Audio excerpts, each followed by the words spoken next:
Hi. இன்றைக்கி நான் இன்ஸ்டாவில் ஒரு பதிவு பார்த்தேங்க.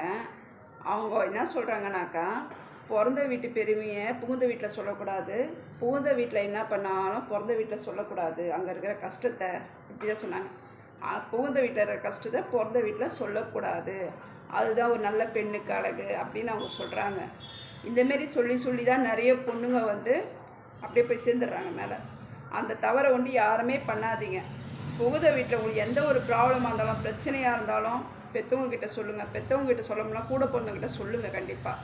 இல்லை நீங்களே ஏதாவது ஸ்டெப் எடுங்க. ஊருக்கு உலகத்துக்கு பயந்து வாழ்ந்த காலம்லாம் மலையேறி போச்சுங்க, சரிங்களா? இன்னும் ஊர் உலகத்துக்கு பயப்படாதீங்க, புரியுதுங்களா? ஆனால் கட்டிட்டா என்ன அவனை பெரிய இதுவாக அவனுக்கு அடங்கி போகணுமா? நம்ம அவன் குடும்பத்துக்கே நம்ம அடிமையா?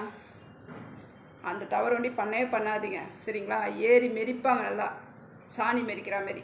அதனால் அந்த தப்பை பண்ணாதீங்க.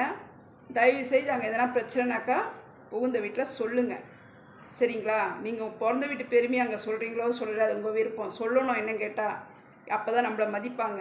சொல்லாமல் இருந்தால் மதிக்க மாட்டாங்க, சரிங்களா? நம்ம பெருமையாக அவங்களுக்கு தெரியணும். நம்ம என்ன கேவலப்பட்டால் போயிருக்கோம் அவங்க வீட்டில் போய் நம்ம அதெல்லாம் ஒன்றும் கிடையாது, சரிங்களா? கண்டிப்பாக எந்த ஒரு பொண்ணும் ஊர் உலகம் என்ன சொல்லுமோ, இவங்க என்ன சொல்லுவாங்களோ, அவங்க என்ன சொல்லுவாங்களோ, நம்ம புருஷன் இப்படி சொன்னதை வெளியே சொல்லலாமோ வேணாவோ, அடிக்கிறாரே இதை சொல்லலாமா வேணாவா, அதுமாரிலாம் நினைக்கவே நினைக்காதீங்க. எதுவாக இருந்தாலும் பேரண்ட்ஸ் கிட்ட சொல்லுங்கள். அப்படி இல்லைன்னா யாருமே இல்லையா உங்களுக்கு, பேரண்ட்ஸ் இல்லையா, எதிர்த்து நில்லுங்க, தன்னம்பிக்கையோடு நில்லுங்க, தைரியமாக. அந்த கடவுளுங்க கூட இருப்பார், சரிங்களா? அவரு உங்களுக்கு சப்போர்ட் பண்ணுவார். பாய்.